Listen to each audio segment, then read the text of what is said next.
Philip Corso era um tenente-coronel do Exército dos Estados Unidos que teve uma carreira longa e muito bem sucedida nas Forças Armadas com muitas condecorações. E o dia depois de Roswell, ele fez a incrível afirmação de que trabalhou na Divisão de Tecnologia Estrangeira dentro do Desenvolvimento e Pesquisa do Exército e teve acesso à tecnologia dos ETs da queda de Roswell. Segundo o relato do Coronel Corso, cientistas e engenheiros militares tentaram por anos entender os destroços recolhidos em Roswell, mas não tiveram sucesso. Segundo o relato do Coronel Corso, a visão noturna foi desenvolvida a partir das lentes de um olho de um piloto extraterrestre. A fibra Kevlar veio do estudo de trajes espaciais alienígenas. E circuitos integrados foram criados a partir do painel de controle de suas espaçonaves.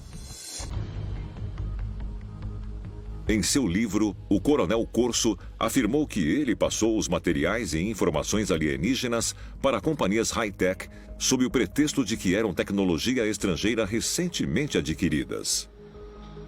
O que Corso descreveu em seu livro foi que eles identificavam corporações que já tinham feito avanços em certas áreas e, então, ele oferecia a eles um tipo de inspiração estratégica sobre em que direção eles deviam operar para serem capazes de desenvolver com sucesso aquelas tecnologias avançadas.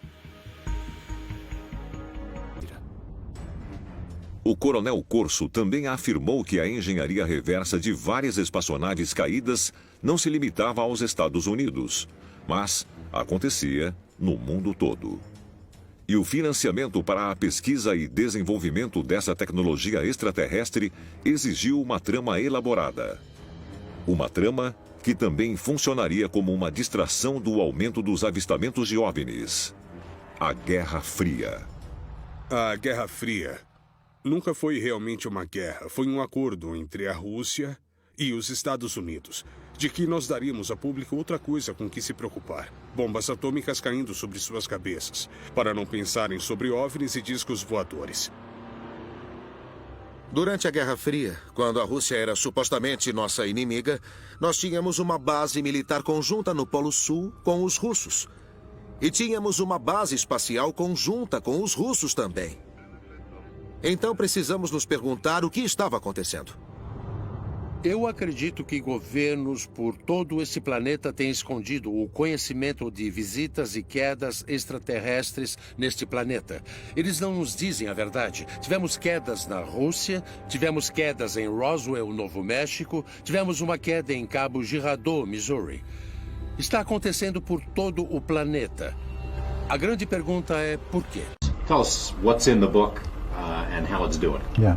Well, the book is really my experiences as I lived them in research and development of the Army under General Trudeau, Arthur Trudeau, and he drew me back in and put me in charge of that and established a Foreign Technology Division for me.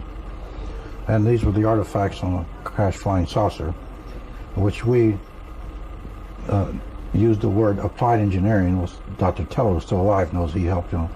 And we fed these things.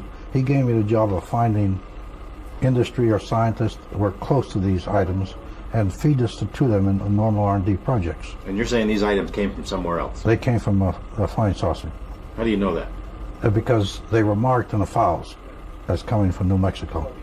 Roswell? Yeah, Roswell. Well, I think some came, there might be another crash, but these came from New Mexico and Roswell especially. And General Trudeau gave me the job of working out a program, put these things out, feed them to industry, but there was provisions feeding it. They could have the patents, but they had to feed them out back to us as a competitive edge of the Army and to the American people and the world if necessary. Like the Japanese interviewed me, and I told them we put the integrated circuit out, and we also gave it to you. And I told the Japanese this right at the interview at Roswell. Give me a little laundry list of the things that, the technologies that are at least partially responsible from the Roswell. Well, there's the number one was the integrated circuit. Number two in importance was laser, because I had some laser instruments also. Then fiber optics came out of this. The imaging devices or night viewing devices came from this. Some of the work we did on electromagnetism and the ICBMs and came from this. Imagine the scientists and technicians and the companies that worked on this stuff are not real happy with your version of history. No, I haven't heard anything. In fact, I've heard from scientists, at least a dozen of them since then, and they're supporting everything in the book. They say it's true. In fact, I just got a letter before I left from McDonald's nephew, or son, and he told me that a lot of people come from IBM, from Hughes, and from the White Pads and everywhere, and said that I filled some of the holes in which they've been wondering about for many years. And I just got this the day I left home, 2 days yesterday. So is there any question, I mean, that elements of our military, our government, have known for a long time that UFOs are real, they're from somewhere? Oh, sure they do. I know certain in 1947, well, in 1947, no, I'll back up. I saw the body then. I didn't see UFOs. The UFOs came into the picture later years, 10 years later, for me. And also I worked out the omissions weren't in the UFOs. In fact, George, I've even told you, I think, that I was not interested in seeing UFOs. I was all interested in what was in those UFOs. You know, I told them I'm not interested in seeing something fly in the air, but I like to know what's inside that thing. Did you physically handle the artifacts from Oh yeah, I had them. They were in my possession. What things did you have? What did you have? I had an integrated circuit, like the size of a quarter. I had a bunch of wires. Colors were coming out of it. I don't say wires. I didn't know what they were. I didn't know if they were wires or any, they actually, well, I didn't know what they were. They just were emitting light. I had a piece of metal. Atoms were lined in it. So tough, paper thin, you couldn't break it, bend it, or anything. I had super tenacity fibers. That was, atoms were lined in it. You couldn't burn it, you couldn't cut it. And later on, the nearest thing in this world that we found to that was a spider web. There's a spider spins an atomic aligned web. You know, people say military can't keep a secret. There's no way a secret like this could be kept. We kept a secret one way. We had to keep the secret for two reasons. One was a climate opinion within our own government. The people higher up in the government didn't like the military or the army. And if you remember, in those days, NASA took space. We did Project Horizon in '59. It's part of it's in the book. First 50, that's 310 pages long. We were going to put a military colony on the moon. They took that away from us. They took atomics from us. With atomic engine, but we still kept developing atomics, and we did the ion engine and some other things that maybe the world could use today, like the portable atomic installation went to McMurdo Air Force Base. Made 28 million gallons of water a day, 10 million in 4 years. Then when they came back, they destroyed on us. We did the first heart pump. We did some atomic ion that took nitrogen in the air and made a fuel you could run an automobile from it. And they used Pu-238, what we used. And most of the probes that went to Mars and Saturn and so forth and Jupiter, our little engine was in those. The Soviets stole it, some of their spies. In fact, I have satellites up in space going right today, but they're leaking because they didn't do a good job with them. Back to the idea of the cover-up. I know you've said before that it wasn't really an active cover-up. No, because I was telling them in later interviews, if you let the government alone, it'll cover itself up. Really, the way we handled it, one was a climate of opinion, as I said. The other was within our own government we had enemies who would have been glad to destroy all this on us and to have us as kooks. So what we did, I got the job of going and developing a program, which is discussed in the book how it was done. And through this program, we started feeding it out through industry. But this was not on paper. They went out as normal research and development proposals, not to name something. Yeah, you didn't put out a report that said, here's some alien stuff, figure it out. We put our regular research and development proposal that came from somebody's brain. And also this was known among a select few, mostly combat officers, head-to-head.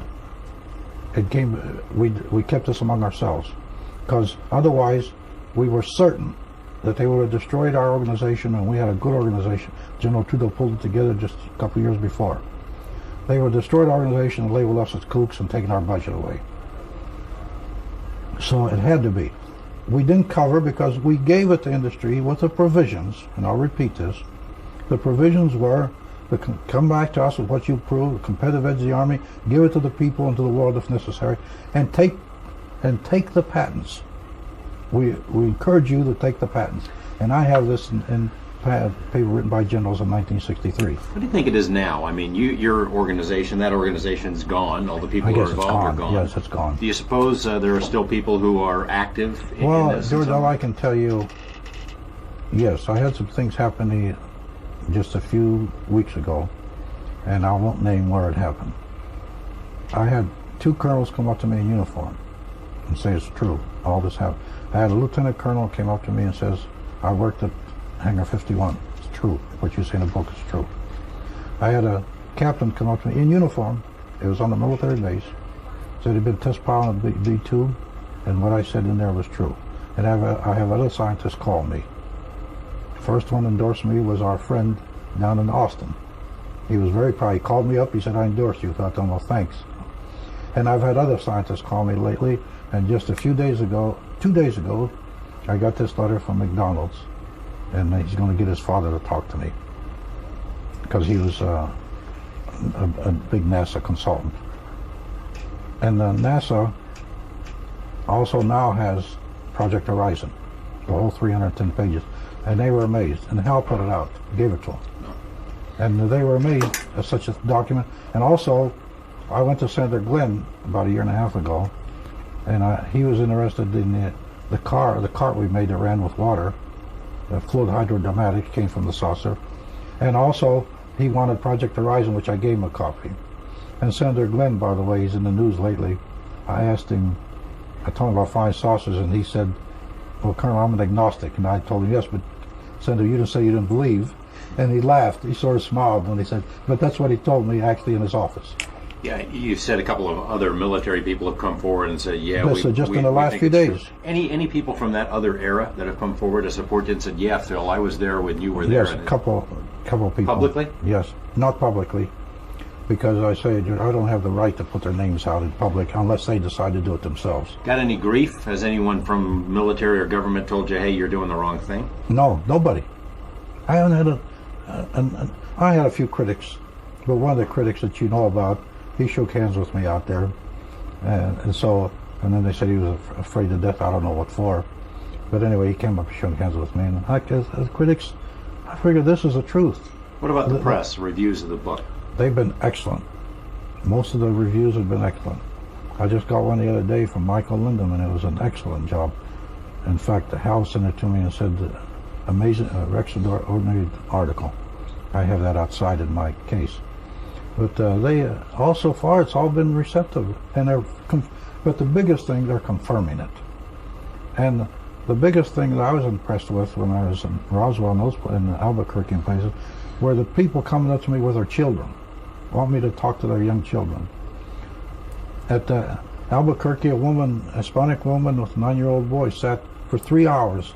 I was wondering why she was sitting there. She waited till the line was gone to sign the books. And I got into 7 o'clock and I got out at 11:30. She waited over 3 hours so I could talk to her little boy. But the people would come up to me with their children. I had my 3 grandchildren out there. And one newspaperman said his grandchildren are here watching him. It has to be true. Were you and your group ever able to determine where these things are from, why they're here? No, we were never able to determine. Although one of the remisses, the things that I missed out on, and I say this, and I think the greatest gift God ever gave, we created man in his image. Yet we had the greatest artifact that they gave us was those bodies, and we didn't do enough on those. That partially, I can take the blame. I had the money, I had the organization, I had the people to do it, and we didn't go far enough. Autopsies were done on bodies, though, but right? not enough. We didn't do enough. How they functioned, how their brain functioned. And we came to the conclusion even in those days that these were, the reason most flying saucers have failed is because our conclusion was that this being is part of the guidance system. He's part of that saucer. And I had a little story I told, which even Lindemann picked up. One day I was walking with a general in the hall, General Trudeau, and I made the statement, my son must be a little crazy. He said, Indians talk to him. And General stopped and said, don't say that again, Phil, because there are certain relationships with motors and solid items that humans have, which we don't understand. Now, goes back to what our discussions on the extraterrestrial. He was part of the guidance system, or it, whatever it is, because it has no sex organ thing. It was part of the guidance system. That's why we failed in propulsion and guidance system of these flying saucers. But we didn't figure it out. We never figured it out. We didn't do enough on that body. We didn't even do 10% of what we should have done. But you saw the reports. I had the reports. See, the Walter Reed, the laboratory Walter Reed, was our laboratory. We financed it. That was ours. And that's who did the talk that I had in my files. But it didn't go near far enough. The skin, marvelous instrument. Look at our skin. This is one of the wonders of creation, our skin. Where do you suppose that stuff is now, those reports? Those kind of reports? I have no idea, George. When I left the Army, I was one of the men who was supposed to see that nothing was stolen from the Army. They were in my file, what happened to them. I've called some friends recently, given some ideas where they might be to try to run them down. But I don't know. You know how the military operates? The burn bag and the microfilm. In those days, we microfilmed a lot of stuff. When we had, I have no idea what happened. Remember, I've been gone almost 40 years now. What about the few people who have criticized you? They're saying, well, why are you coming out now? You're violating your security oath. What are you telling us? Well, I've been asked that question many times. Yeah, I know. Number one is I had an oath with the general, so we wouldn't discuss this. The general said, when I die, I feel you're released from your oath. He died 3 years ago, and I started to write it. Number two is I couldn't talk about people who were with us that I had no right to talk about. In intelligence, like a newspaper man, your source is not named unless he gives you permission to name him. I had no right to do that. And so my own family criticized. My son says, 35 years you didn't talk. You didn't even tell us. So that's right. Why should I tell anybody? I had an oath with an honorable man, a great man. And I wasn't about to betray that oath. And not only that, I had never any intention of writing a book or putting it on paper. That never entered my mind when I was in the military. I never thought I'd write a book or even do a movie on it. That never entered my head. Anything else you want people to understand about this? Well, it's the truth as I lived it. And when I say with the young people I met out there, and the young people have been talking to me, and even my nephew who first put the idea in my head, and we're not going to panic, he called me lately, and he said all the people in his factory now are all for it. In fact, he just sent me 7 books, $1 million that they bought. And all I got to say, it's the truth, and I think it's a better world for this, but also there's dangers in this. I even told the general one day, what are we unleashing on the world in this integrated? He said, well, I hope that people come later will recognize the danger. He said, but not my lifetime, Phil, and this isn't a book. Well, he died 3 years ago. I'm 82 years old. I happen to be still around. And that's what I think great developments. Well, one thing, give you an example of what happened. I had a file on von Neumann's file on artificial intelligence. It was called Project Rainbow, and I did nothing with it. And I should have done something with it, but I put it in the file and left it there. But the supercomputer was not developed yet. Look what's happened. Look at the imaging devices in hospitals. Those imaging devices saved my life just a few months ago when I was operated on for my stomach and a hernia. We started a heart pump. Look what developed from that. So I hope that these developments continue, and that we're not, say, harmed by politics or petty jealousies, that they continue with scientists the way they should continue. We did them. We happened to do it. I think we succeeded in a way. But you see how why we had to keep it quiet, because of the forces, interaction, the forces. We couldn't give it to CIA, and I say this in the book, because we thought we had to keep this from the Soviet. When Roswell happened, Stalin gave instructions to get this in from whatever happened there, get the information. We were confronted with the KGB and the Soviet Union, at the time an enemy. And we were confronted like, as I say, people criticize me. They say, well, you're kooky. I told them, well, I'm in good company. General Marshall, General Trudeau, General MacArthur, von Braun, Olbert, Wilbur Smith from I told him, I'm in good company. That's the company I'd rather be in, with those kooks. Those are all people that knew about this. They know about all this. I'd rather be in that company than the ones criticizing me.